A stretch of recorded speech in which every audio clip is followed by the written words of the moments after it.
Hi everyone, welcome. We're down here in my wormery and we're going to be checking in on a pair of bins that were last fed 2 weeks ago.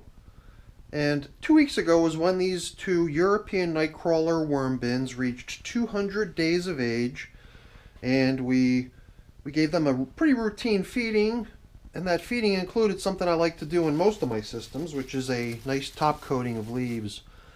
And I guess no way to avoid it. When you're talking about leaves, you're talking about leaf stems, and for me the leaf stems are the part of the leaves that I'm not all that into, only because of the amount of time it takes. But then again, you can always plan for that, right? So at this age, I believe that might have been the last application of leaves. So from this point forward, feedings will be applied with nice soft types of bedding, paper, things like that, I believe. So today's feeding, which is a nice big fine sized meal for these little guys, is going to be included with some of my prepared bedding. Little bits of leaf particles in there, but it's mainly paper and cardboard. So let's get these systems up on the bench and get to feeding them. So the portion that I came down with here for them is this, and it's got some real good weight to it. There's all kinds of stuff in here. I see banana peels, orange peels, chunks of apple, various green stuff. I see tomato, pepper. Might be easier to list the things I don't see. I see berries. So that's a pretty nice feeding. And besides this massive amount of fruits and veggies from the freezer, there's also some coffee, but not the typical portion of just two. I mean, you know, 1 and 1 making 2, 1 per system. Here we're going to give them 2 per system. So it's going to become a nice hefty sized meal. And I guess while we're at it, all this nice leafy matter that was sprinkled out on the surface can all get incorporated down into the system. And now we're going to let the work on that leaf stem material get underway. Huh, what do we have growing here? Alrighty, something we fed. Must have had a little pile of seeds that are germinating here within the worm bin. Well, it's going to happen. It's almost guaranteed. Well, it depends on the sort of stuff you're composting, I guess. I've got a system where I'm composting coffee only. Not a single germinating thing goes in there. So that's going to make for some vermicompost that's kind of nice, because all my vermicompost always springs to life on its own, whether or not something's been planted there or not. It's got all these, it's probably mainly tomato seeds, and the tomato seeds are quite hardy. They can make it through. Alright, I just dug right down into that feeding zone of bin number 1, and I felt like I was near the bottom, but geez, I just dug all the way down to the bottom, and it was much deeper than I expected. When I bought the system over, it felt quite heavy, and I thought it was due to perhaps excess moisture, but that's not the vibe I get. The moisture seems good, but not excessive. I think it's just the amount, simply the amount of stuff in these systems.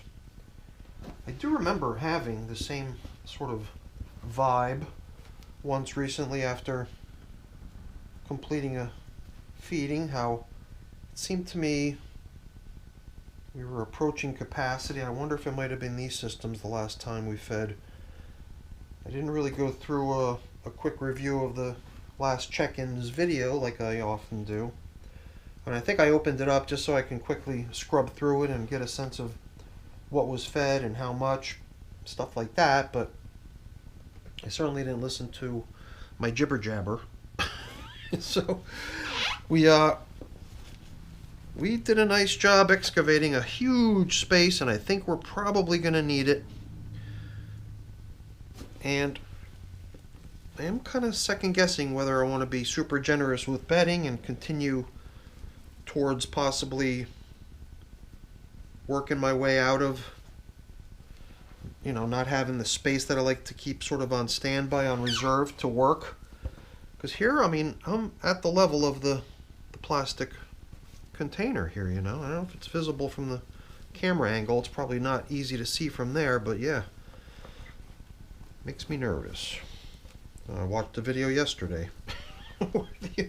Learned by doing team was going through a really well-packed vermi hut. Vermi hut? Is that what it's called? The tower thing, you know, where the material was just right there at the edge. Would have made me nervous. That makes me nervous. Because I'm careless. I know that I'm just accident waiting to happen. What can I say? So, we did encounter corn cobs. Every time I do notice the corn cobs in my videos, I always think to myself, you know, next time you gotta break those things up. And then every time they're there in front of me, it's like, can't we just keep them around a little bit longer? So I'm gonna ignore them, let them stay. My prepared bedding is some stuff that was prepared a few days ago, so it's had time to soak and get nice and soft. You remember, soft is the name of the game for these old timers. Yeah, and it's not so much about the worms needing soft food, it's more about me wanting nice castings soon, free of leaf stems. So you have to kind of plan for that. If that's what you want, you have to start tuning your feedings to provide the sort of things you want and not include the things that you don't want. So I think a good way to start here is going to be to start doing away with some of this coffee since we have so much.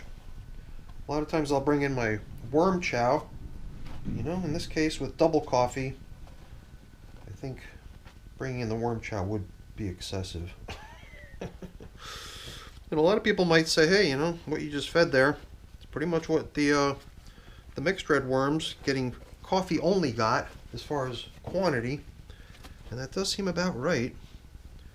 But you know, I've got so much stuff piling up in my freezer, I feel like I've got to get generous. And not only that, I'm kind of trying to gear up for something I'm trying to drive towards a little bit, which is to get the interval between feedings of my systems to be a little bit longer, you know? I like how we're at 14 days now, 2 weeks since these systems were last fed. The fact that we're finding very slow composting corn cobs, very slow composting husks of mango seeds, totally normal. I didn't see any leftovers of anything else though. Well, it seems like this jumble of stuff is so locked together by being frozen. Can't really dislodge much of it. Just wanted to get some of those berries over to the other side. Alright, here's a few I found. Here's one stuck to a piece of apple. Alright, it does seem like a little bit more ended up in bin number 1 than bin number 2, and this big huge chunk of, I think broccoli, I guess, broccoli stem. No good way to split that up, so any other broccoli bits I can gather and chuck over that side would make me feel like I've equitably distributed today's feeding. And you know, I sort of wanted to, what did I do? Did I have feeding zone indicators? I can't remember. I might not have. So we'll save 1, 2, we'll save a couple of these to become our feeding zone indicators to show ourselves where we last fed, which is just a little tradition I have down here. But the other 2 can go right down there in the feeding, I think, and serve as supplemental bedding. For some reason, I thought we had another one. I thought we had one resting out here. We had a lot of leaves, and I do remember peeling them off, you know? They're probably right in here somewhere.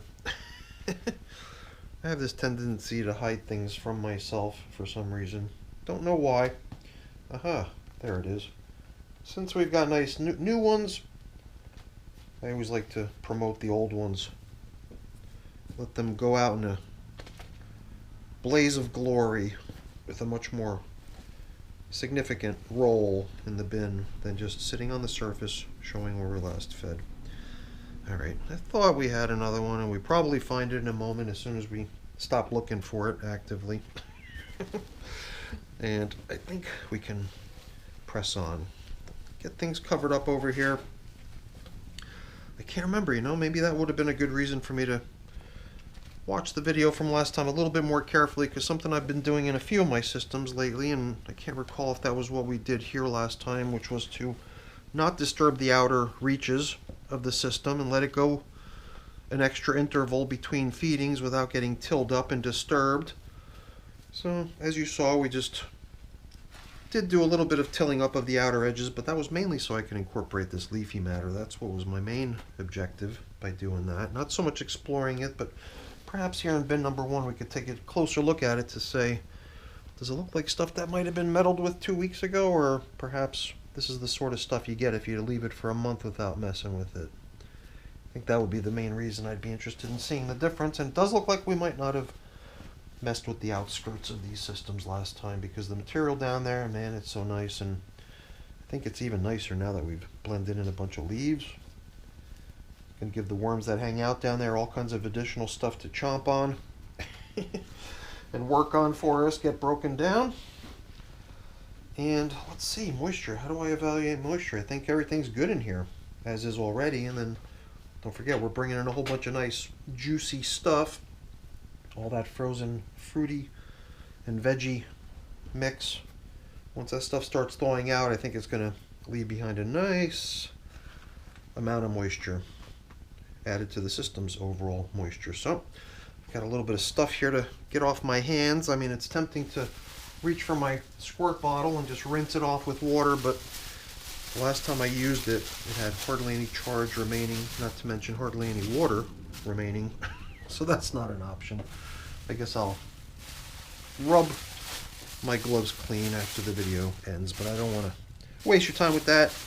Cleaning up and putting away, you know, that stuff's so boring. I don't want to waste your time with that. So really quick before I go, let me just say thank you. Thank you so much for watching. Hopefully you enjoyed the video. If you did, as always, please don't forget to leave me a quick thumbs up before you go. That's always really appreciated. And if you haven't done so already, please also consider subscribing to the channel. That's very much appreciated as well. All right, everyone, have a great day. Thanks for watching. Bye now.